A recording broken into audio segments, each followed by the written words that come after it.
We're just going to give it a minute or two more before we actually start to let more folks log in, but we're glad that you're with us. Thanks.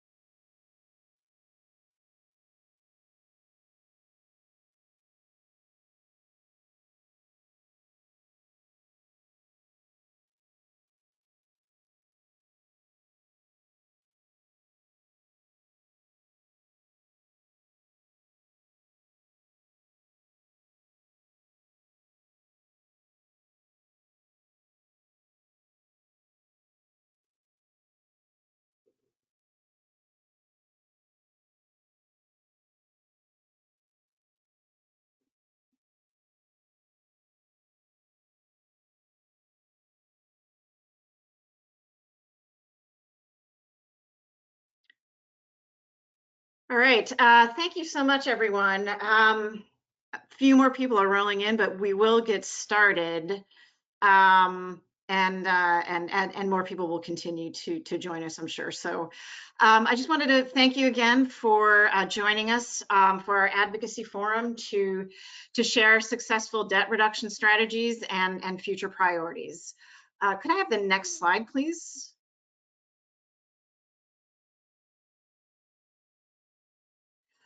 So this forum is being hosted by Prosperity Now. At Prosperity Now, it is our mission to ensure that everyone in our country has a clear path to financial stability, wealth, and prosperity. And we certainly feel that this discussion complements our mission. Next slide. So I just wanted to lay out our agenda for this next hour. My name is Anju Chopra. I'm a senior policy manager at Prosperity Now. And I'm going to start us off by letting you know why we're having this discussion, as well as how you can participate. I'm then going to introduce our two core moderators. That will be followed by the main portion of our discussion, which is in three parts, each lasting about 15 minutes. The first one is a conversation where you all have the opportunity to share the debt reduction success stories that you had this year, as well as any challenges that you might have also faced when it comes to reducing harmful levels of debt in your communities. Then we wanted to move ahead and actually have a discussion about people's priorities for 2021 when it comes to the debt reduction strategies that they hope to advance. And then finally, we want to have a discussion about the impact of COVID-19, both in terms of how it affected your work this year, but also how you anticipate it might affect your priorities going forward. And I just wanted to stress that we really want this to be a very interactive conversation. We consider this an opportunity for folks to basically engage in peer-to-peer sharing, so that folks can learn from the successful strategies that you've managed to advance, as well as how you've been able to reduce barriers and the like. So we really encourage folks to participate. Finally, we'll just share a few advocacy resources with you that we think will help you advance your future strategic agenda. Next slide. So in terms of participating, we just wanted you to know that this webinar is being recorded and we'll have a link to share with you in the future. All of you are muted, but as I said, we do want folks to really participate. So if you want to ask a question, you can do it one of two ways. You can raise the hand icon and we will unmute you and you'll be able to share in the conversation. You can at any time also type your question or comment into the chat box. And if you experience any technical issues, please feel free to email gotomeeting@prosperitynow.org. Next slide. So this conversation is part of the Southern Partnership to Reduce Debt initiative. This was an initiative that was started in 2017 by the Annie Casey Foundation. And the purpose of it is to enable more families of color, particularly in the South, to eliminate debt and build wealth. And this is done primarily through the reduction of 4 types of debt: student loan debt, medical debt, municipal fines and fees, and high cost lending. And this is a partnership organization. It involves a number of national organizations, including Prosperity Now, as well as over 20 state and local organizations throughout the South. Next slide. So Prosperity Now had an active role this year in supporting state partners in SPRD reach their debt reduction goals. We did this on a number of fronts, including opening the lines of communications between SPRD partners, the Prosperity Now community, and other national and local stakeholders. We held educational and webinars as well. This one that we're holding right now is the last of 4. We also have completed an advocacy toolkit that is going to go live, I think, sometime before the end of this week, and we'll make sure to share the link with you, as well as putting together a brief on lessons learned from the work that folks have done as part of SPRD this year. That will also be shared later on this year, so please be on a lookout for those. Next slide. So we thought it would be useful to ground the conversation with by unpacking at a macro level, essentially some of the key takeaways that we describe in more detail in the brief. We thought this would be a useful way to tee up the discussion. So these are the 4 core takeaways from folks' work this year. The first one is that you can build partnerships with institutions that directly contribute to debt burdens, and this is a very successful way to help reduce debt. We have case studies to show how to illustrate these lessons in the brief. But just briefly, as an example of this, the Tennessee Justice Center, for example, they work to reduce medical debt in the state of Tennessee. And they do this by directly partnering with hospitals to find avenues for repayment of medical debt. They essentially work together as partners toward a common cause. It builds on the fact that hospitals are on the front lines and often interact with patients who are uninsured. So while hospitals have a duty of care, they also want to find coverage for their services.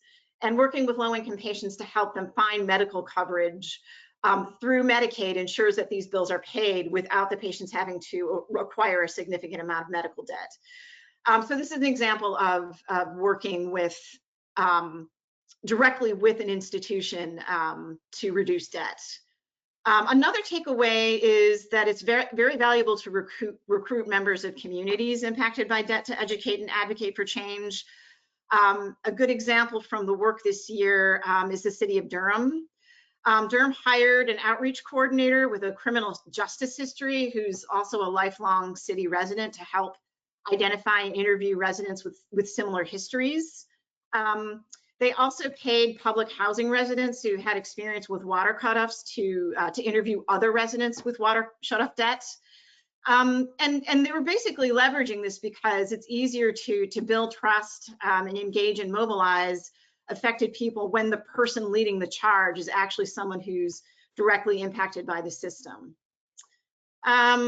We also learned that it's valuable to bring in the right players to navigate program complexities. The Tennessee Justice Center's work is a good example of this. The core piece of their partnership with hospitals is to basically explain what Medicaid can do for uninsured patients. Medicaid is an extremely complicated program with multiple avenues for coverage. And some of the more obscure eligibility categories are not known to hospital servicers. So the Justice Center is able to use their legal skills to comb through the ins and outs of the Medicaid system to identify like overlooked eligibility categories. And so this is an example, once again, of an organization coming in and using their expertise to decipher or decode complicated programs for people, thus allowing more people to be covered. And finally, we found that it was important to identify ways to keep households and businesses afloat during COVID-19, as well as having folks, sorry, let me back up one. The third one is building on advocacy campaigns by taking advantage of unique opportunities. And the example I wanted to use for that one is, again, the city of Durham. What they did was they started to identify residents with license suspensions who could have charges lifted on legally permissible grounds. And they took the step to dismiss the suspensions without making the affected individual apply for removal themselves. And this resulted in the dismissal of tens of thousands of suspensions. And so again, you know, when these opportunities arise to be proactive, there's value in actually taking advantage of them. For the sake of time, I'm going to leave it at that. I was going to talk more about COVID takeaways, but I would just encourage you to look at the brief in more detail, and that comes out to see what takeaways we learned from COVID this year. Next slide. So with that, I'm going to pass the conversation over to our two moderators. Arohi Pathak is the Associate Director of Field Engagement at Prosperity Now, and Vanna Cure, who's the Senior Advocacy Manager at Prosperity Now. Arohi, take it away. Thank you. Next slide, please, Eves. So good afternoon, everyone. It is a pleasure to be with you on this conversation. As Andrew mentioned, this is a moderated discussion and we really want to hear from you. I do not have a presentation. We want to be able to highlight your work, your successes, and your challenges.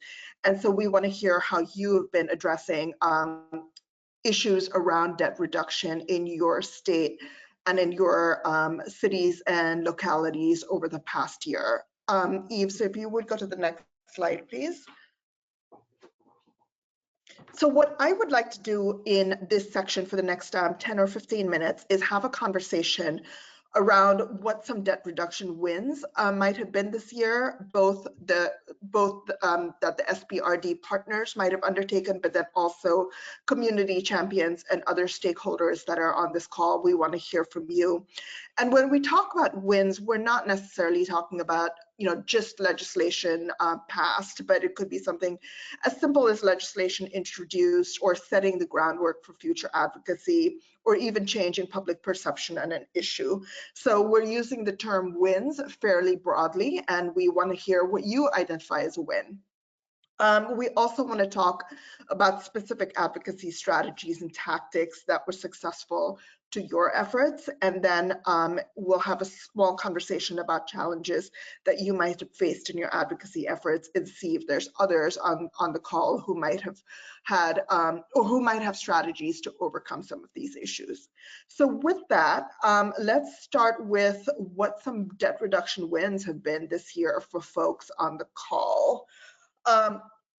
Is there anyone who would like to share some experiences from their communities?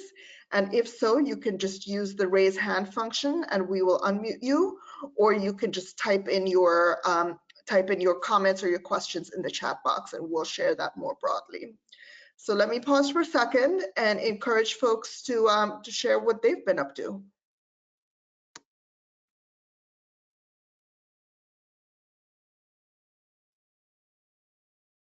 Okay, it looks like people are relatively shy, and so I'll just share some of the examples that folks shared with me through the registration links. Indiana, I'm not sure if anyone from Indiana Institute for Working Families is on, but Indiana actually stopped the industry efforts to raise interest rate limits in the state of Indiana, which is huge, particularly during a time like this. I know that there have been other states that have also worked on capping interest rates in the past, and so this seems to be a trend that continues across the state levels as the industry tries to keep pushing the envelope on that. In Washington, Sheena, I know you were on the call, and we would love to hear from you about refinancing vehicle loans and a little bit about the wage increase work that you guys have been doing. So can I unmute you and ask you to share a little bit with us about what your efforts have been?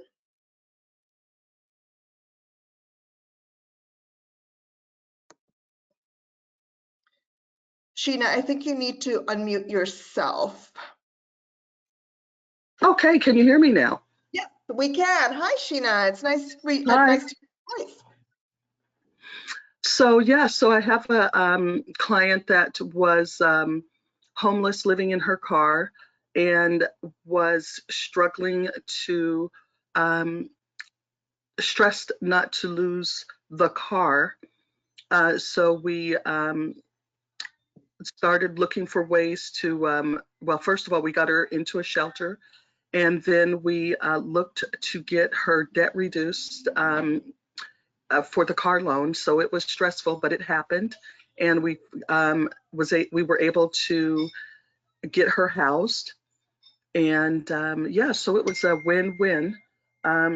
So apparently there was money available through a grant that helped low-income families refinance vehicles that were over their I can't think of the language off the top of my head, but they owed more than the car's value, and so we were able to tap into those dollars. And Sheena, how did you learn about this program? Well, I just attending different meetings, letting people know that I reaching out to different credit unions and banks to find out who was available to help my clients.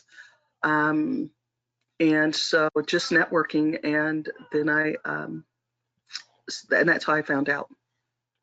Putting the need out there. Yeah, and I think the thing that I like about the example that you just shared is this seems like an issue that everyone is facing at the state and the local level. There are too many people who are losing their jobs. There are too many people who are really struggling to make ends meet and pay bills, particularly things like car loans or rent, and these kind of local solutions or these local pots of money are critical to making sure that they're able to continue to meet their families' needs and also be equipped to be able to hold down a job if they have one. So thank you for sharing that with us. Saul Gonzalez, I know you wanted to say something. We would love to hear from you if you would like to unmute yourself.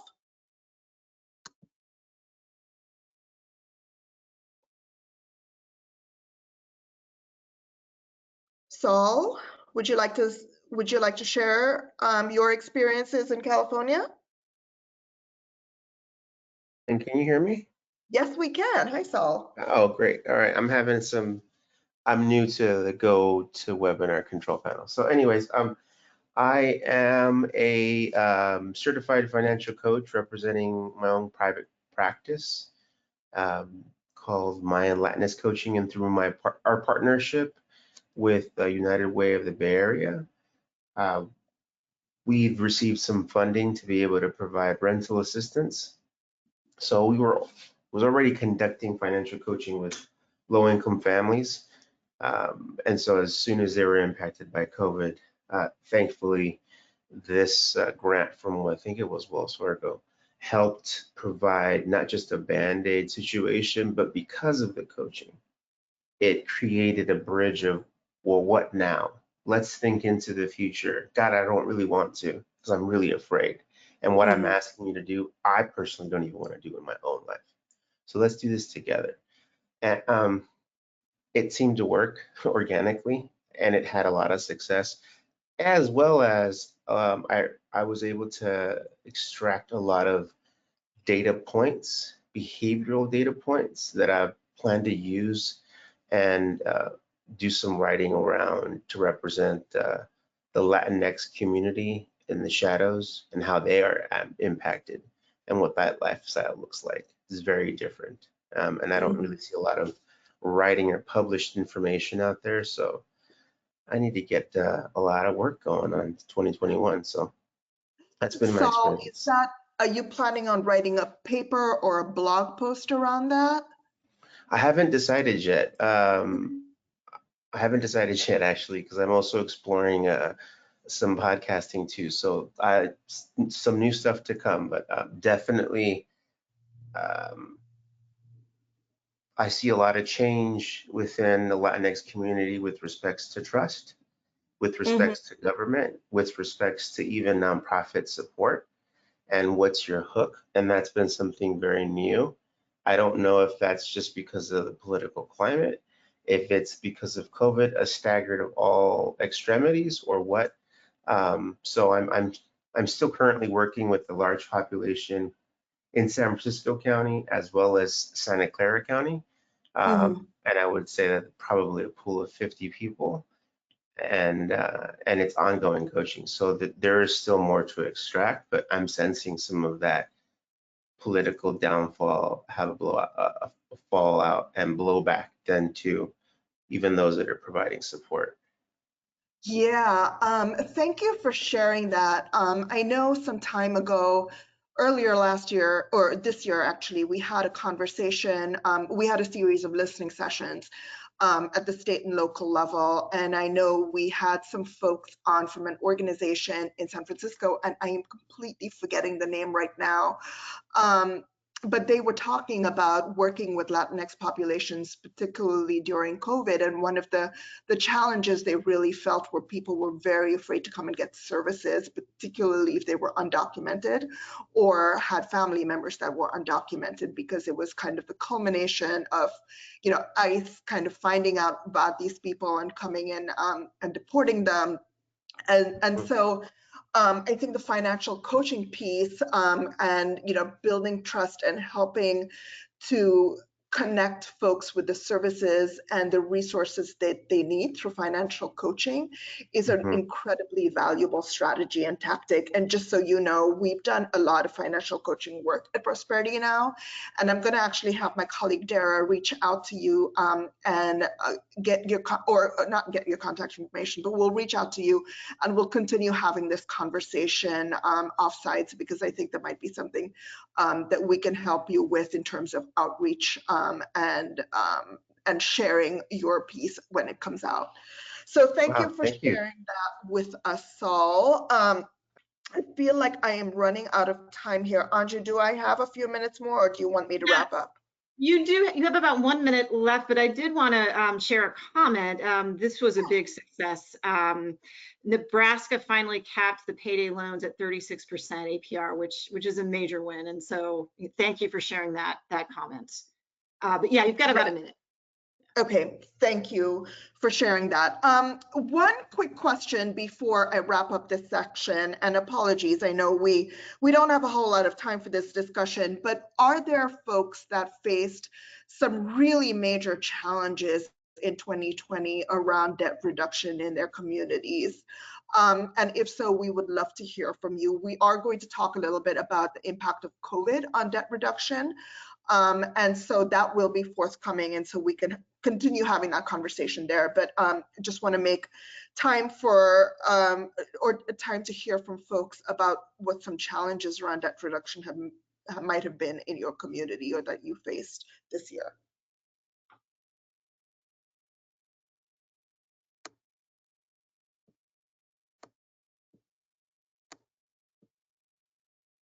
Anyone want to share? Actually, Okay, well, sorry, Ricky. There are a couple more shares. Indiana Legal Services wanted to point out that with 3 community partners, they were able to, they petitioned the Indiana Supreme Court to protect CARES Act stimulus payments from attachment or garnishment by judgment creditors. ILS anticipates a spike for consumers in need of legal assistance in primarily debt collection, bankruptcy matters, evictions, and foreclosures. One practical example of how this protection helped, they were able to file an affidavit of exemptions protecting the stimulus payment amount that was sitting in a bank account for a low-income client from a bank levy by a judgment creditor.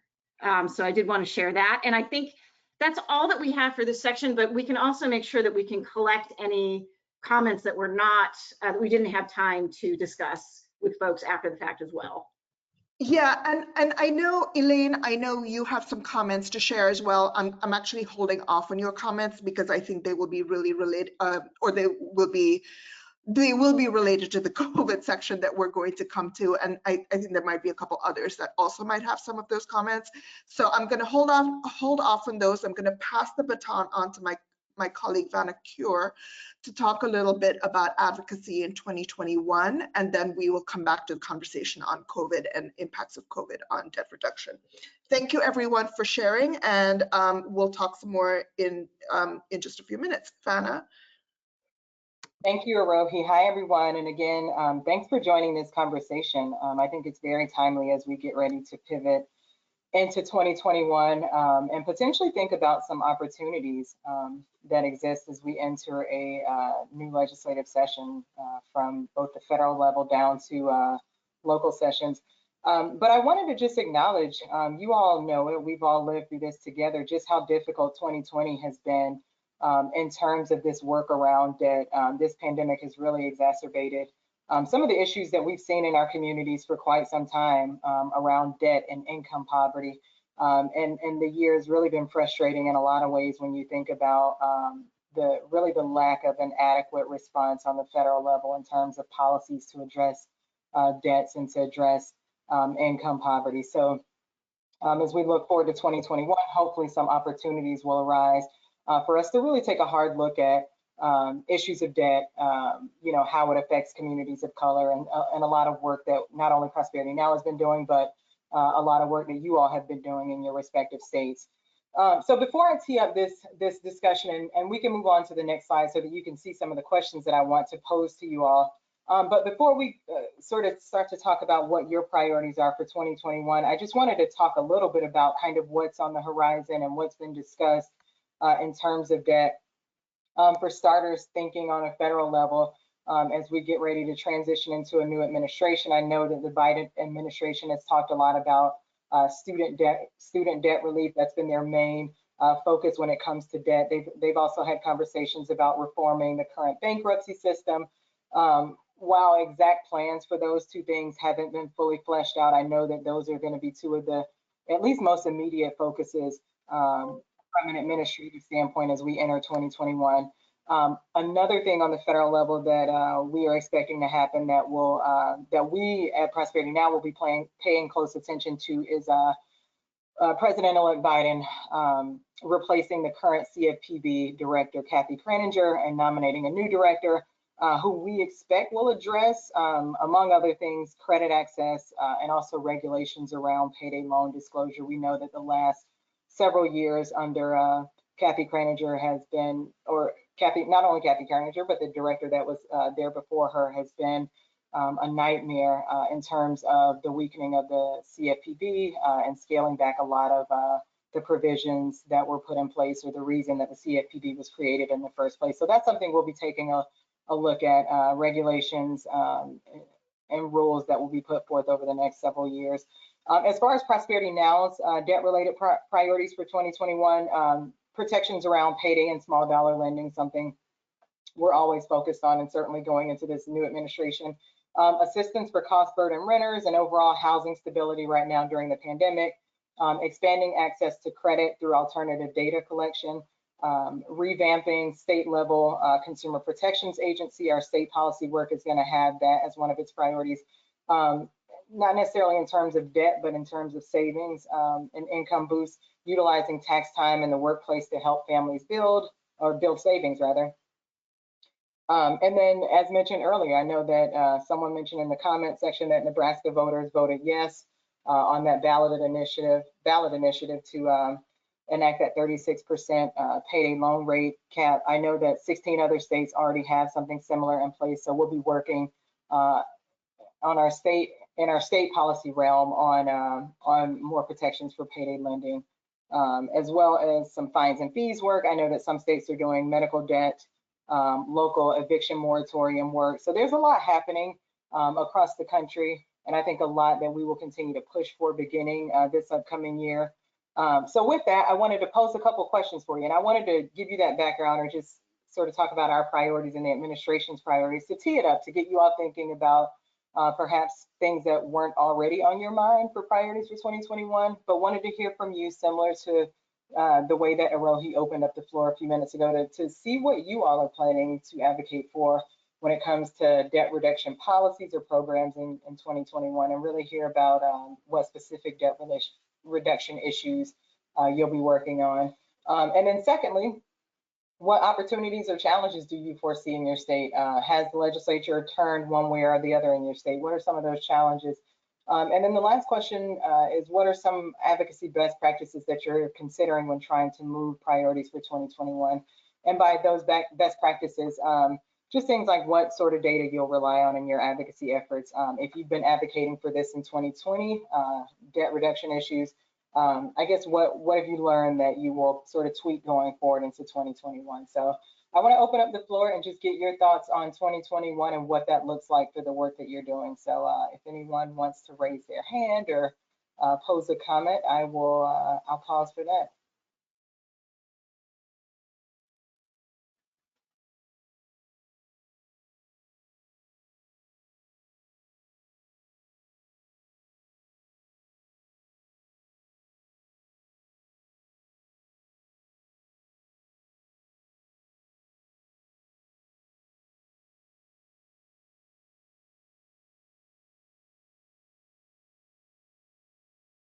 Vanna, this is Arohi. I know that there's a couple of national partners on the call from NCLC and I think maybe CRL. It might be helpful also just to see what priorities they might have at the national level for debt reduction in 2021. Sure, I was not aware that some of our national partners are on the phone. So if one of you all want to raise your hand, we will unmute you to talk about some of your priorities.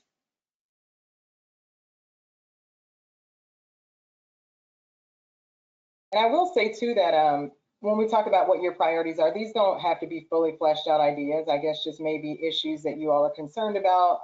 I know that we're about to go into a conversation about COVID in a second, but some things that, some issues that you've seen arise in your state the last several months that you may want to engage your state legislature on. And Michael, I'm going to unmute you here. I see you have your hand raised. So.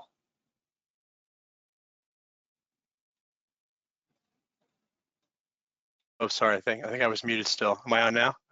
Yes, we can hear you. Oh, great. Hi, everyone. I can talk about a few of the priorities that I'm particularly working at. I think NCLC will be working this along with CRL at the national level and working on the state level too. It doesn't directly, lower debt, I must say, but it's legislative initiatives working around exemptions to make sure people, at least while debts are being collected, have enough money to sort of keep paying their bills. So we're going to be working at the federal and the state level on reducing the amount of wages that can be garnished and the amount of money that can be taken out of a bank account when there's a garnishment order for a bank account. So we're going to be working in California on wages. We have partners in Georgia and Texas. So we'll be working on bank account and wages too in Georgia. And then at the national level, we're also going to be pushing for greater protections for wages. Awesome, thank you for that. Anyone else at the state level working on similar issues, wage garnishment? Vanna, I want to say, I don't think Erin Macy from Indiana is on the call, but I want to say that this might be a priority for Indiana coming up next year as well. And then there were a couple others that also mentioned raising the living wage as a solution to families and individuals having more money to be able to meet their families' needs. And so I just wanted to put that out there too. Great. Yeah, thank you. I'm sorry. Go ahead, Anju. Oh, sorry. Yeah, no, I just wanted to add, I mean, I think also in terms of priorities, and I'm sure we'll touch more on this in the COVID section as well, but, you know, I know your priorities for 2021 may well be affected by state and local governments having issues with their purse. You know, so that may be affecting what you think you can actually get done in 2021. Not that you can't get things done, but, you know, we do understand that this is an unusual time.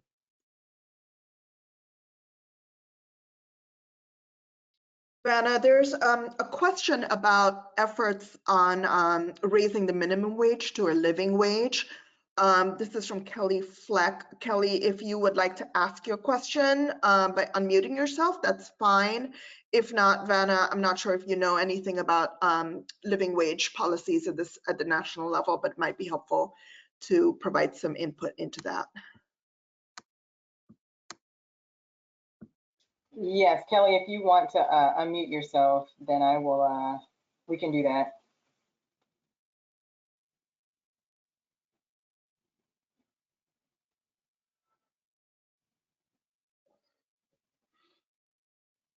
And Vanna, there's also a question from Rob Watkins about in Tennessee. So Rob, you might also want to unmute yourself and share a little bit more about what Tennessee is thinking around Medicaid waivers.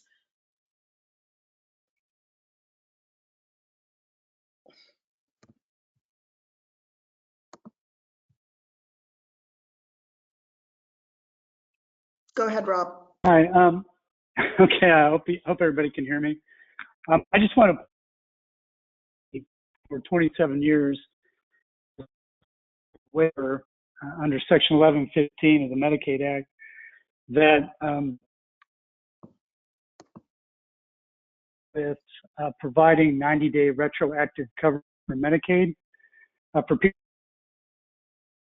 that January, any national partners would be willing to join with that. And submitting a comment, that would be great. We're hoping to defeat it. It leads to medical debt because typically you're eligible, really uninsured. They're going to put an application in.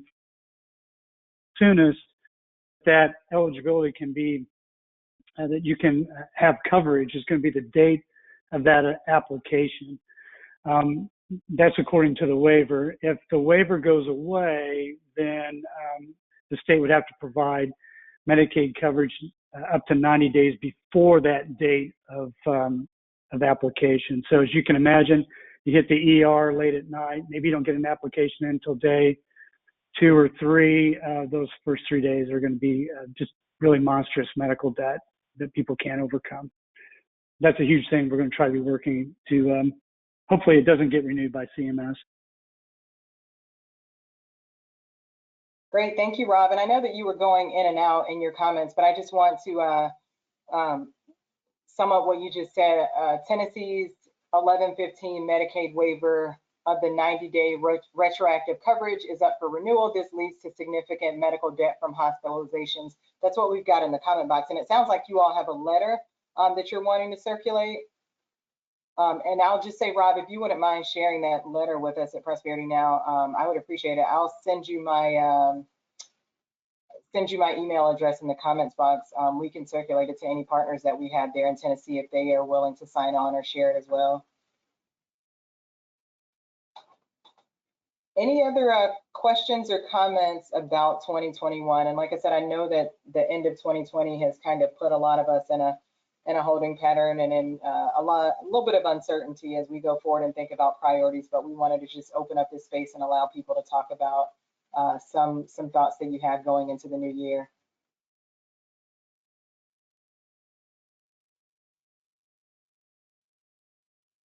Vanna, this is Anju. So we've got only about 30 seconds left. We would love to know if you've got additional thoughts on your priorities for 2021. Please feel free to share them in the chat. But I think we can move on to the COVID section at this point. Again, though, we are very interested in knowing what you're thinking about for 2021.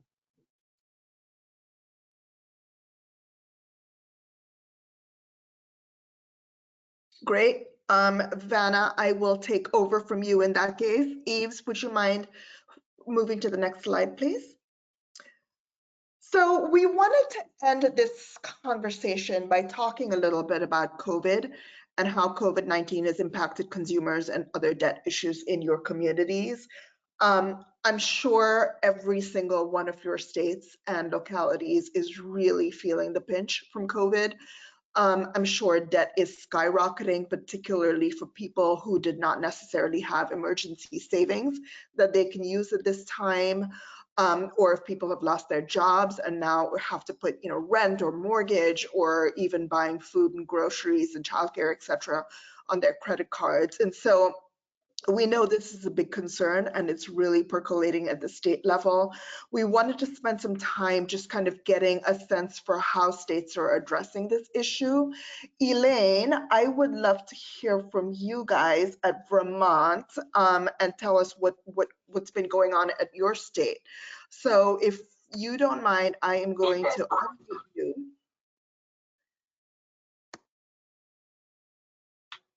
Okay, so hi, I'm Elaine Toohey. I'm a financial securities specialist at Capstone Community Action, so our local community action agency, and a couple of programs that I've seen that have been really successful with people are through our public service, the Department of Public Service for Vermont, and one is an arrearage assistance program. And it's specific to people who have lost income due to COVID, and it pays a percentage or all. People have had all of their arrearage wiped out for past due utility bills, and I just worked with someone who had a success story around that, who had a $1,200 back bill that was costing her a lot in a monthly payment arrangement. And had very low income, and the arrearage program wiped out about $800 of that debt, so she has more manageable payment arrangement now.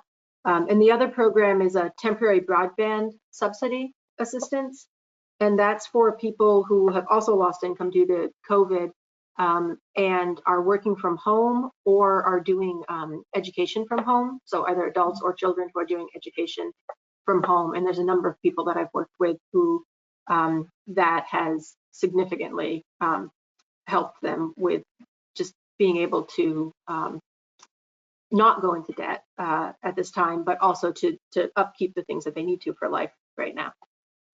Thank you, Elaine. That was super helpful. Cheryl Koch-Martinez from Indiana Legal Services. I know you guys have been doing some work around protecting CARES Act from creditors. I was wondering if you could unmute yourself and tell us a little bit about the work that you guys have been doing.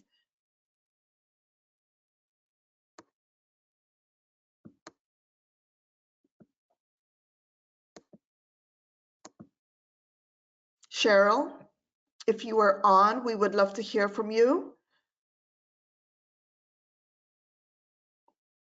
I think maybe Cheryl is not on, or she is not able to unmute herself. So we will just move on. Who else is working on trying to mitigate debt during times of COVID? And what are you guys doing? I'm interested in seeing or hearing from you about how the CARES Act might have helped or hindered you at the state and local level, and what it is you might need from Congress going into 2021 as well.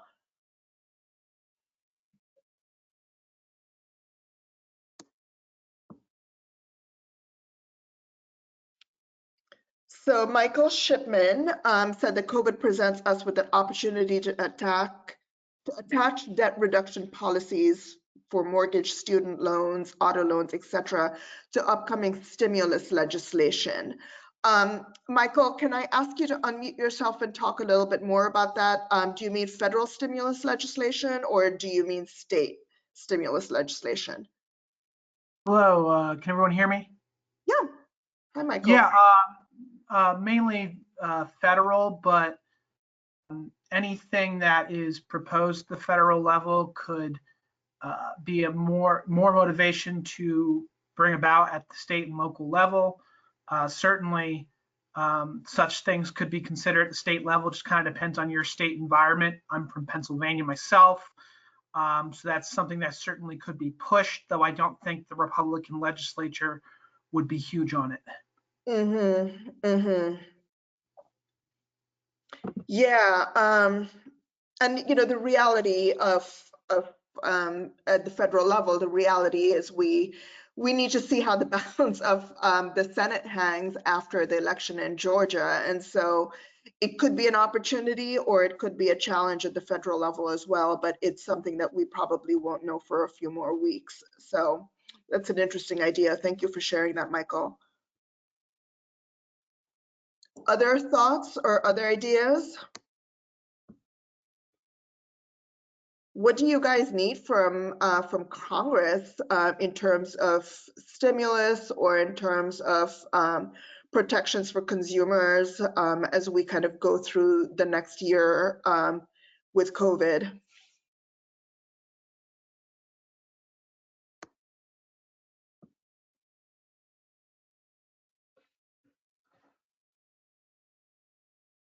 Actually, Rob, what, oh, I'm sorry, go ahead, Audrey. no, go ahead, Rory. Did someone have a question? Carmela, thank you for sharing that a general match savings program could be really helpful in times like this. I think you're absolutely right.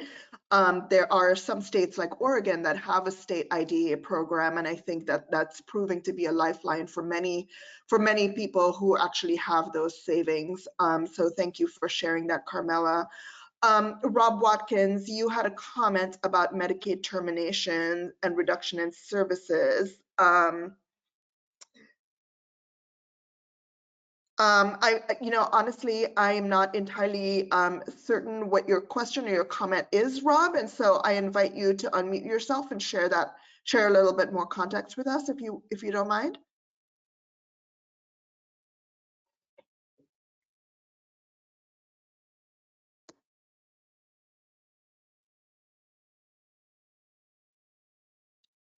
Rob, would you like to talk some more, or?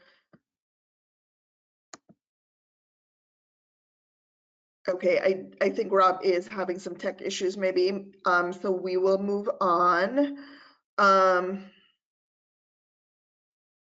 Yeah, actually, Rohi, I did want to chime in here. In terms of advocacy for navigating COVID, I know that we're working on a resource that's related to that. And I don't know if Vanna wants to chime in at this point and mention anything about that. Sure, Vanna, would you like to talk a little bit about the work that we're doing on this? Yeah, sure. I was going to wait until we had exhausted all hands and questions that people were throwing into the questions box. But we're working on a resource here at Prosperity Now, not specifically related to debt and advocating for that in 2021, but just general advocacy in 2021. Knowing that I guess rules and procedures state by state aren't necessarily clear right now, and just kind of navigating advocacy in during COVID right now. We're putting out a best practice resource that'll be available the first or second week in January, just to help advocates be effective in the age of COVID. We are not living in times where people can go and meet face to face with a legislator or invite a legislator out to do a round table or anything. So we wanted to put out a resource to be able to help people navigate at this time. We've interviewed a state legislator. We are talking to some Hill staffers just to get as much feedback as possible from folks who are going to be talking to advocates to talk about kind of do's and don'ts, best practices, what state legislatures are going to be expecting right now, and just sort of procedures at the state level. So we'll put that all out in the resource, and hopefully it'll be helpful to you all as you begin to map out your advocacy efforts going into next year. In addition to that kind of best practice resource, we're also, I think Anju alluded to it earlier, we're releasing a best practice, an advocacy toolkit as well. This week sometime we'll do a soft release, but we'll do a big launch for it in January. So hopefully between those two resources, you all will, feel comfortable going into 2021 in your advocacy efforts. So. And just to that point, we're at the end of the year right now, and so stay tuned for early 2021. There will be a fresh push on advocacy. There will be some opportunities that come up and some challenges that come up that will require, everyone's efforts to either pass or to thwart. And so we will share those as they come up. If you're not a part of our networks or you're not a part of our community, Anju will share some information about how you can sign up so that you can stay updated on all this work moving forward. So let me just pause for one last minute and see if there are any other final comments or final thoughts or questions around around debt reduction, around advocacy around debt reduction, around what your needs might be, etc. And if not, we will move on to the next section.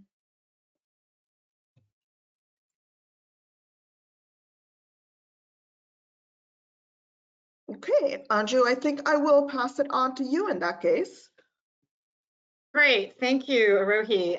Yeah, so just, again, as I mentioned earlier, and as Vanna also just mentioned, we are going to be launching this advocacy toolkit, so please keep your eyes for that link. We'll be sending it out. The other resource that I wanted to mention is this best practices document or brief that I unpacked a bit at the start of our conversation. It goes into more detail about the takeaways from these best practices. They've got case studies to illustrate why we consider these to be lessons learned.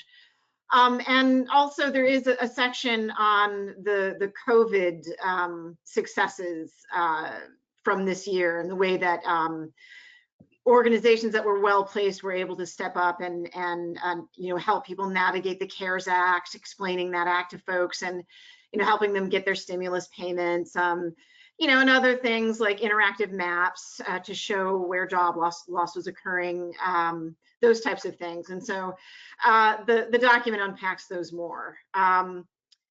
Next slide, Eves.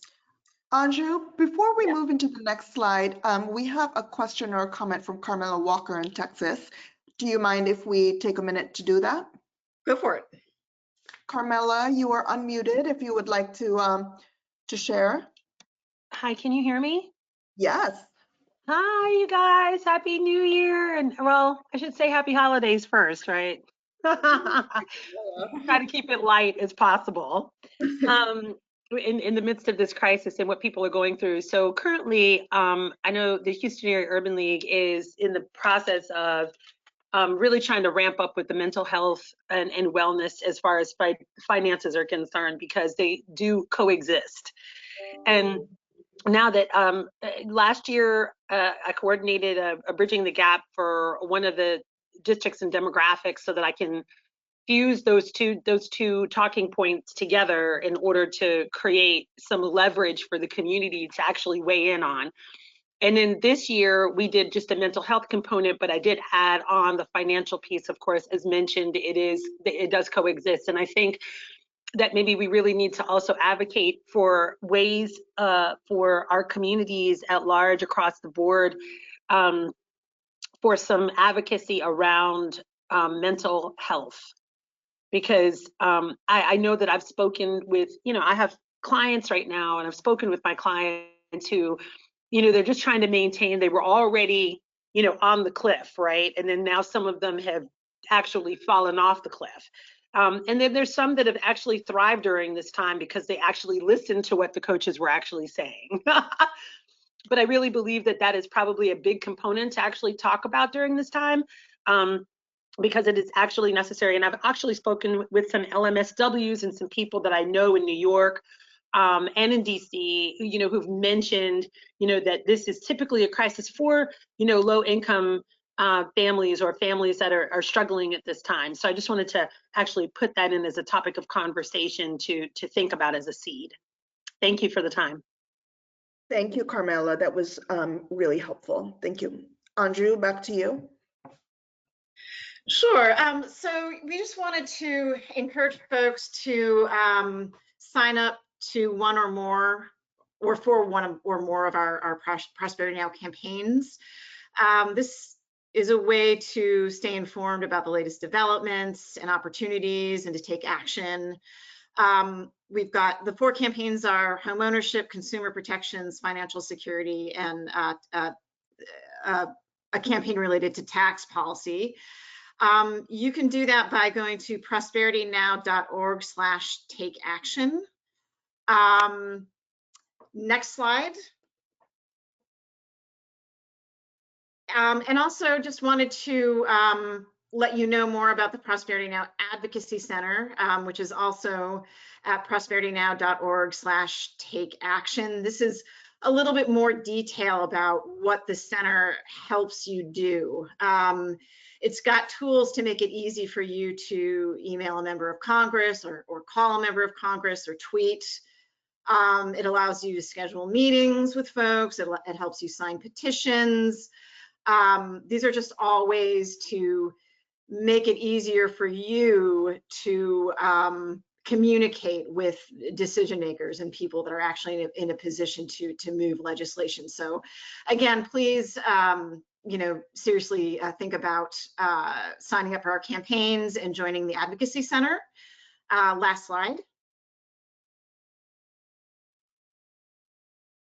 Yes, another resource that we have are our networks. We've got a variety of different networks that focus on a number of different issues, including racial wealth equity, match savings, financial coaching, children's savings, et cetera. These are yet another way to bridge the gap and communicate with peers and keep up to date with important information. And you can access those by going to prosperitynow.org/get-involved. Next slide.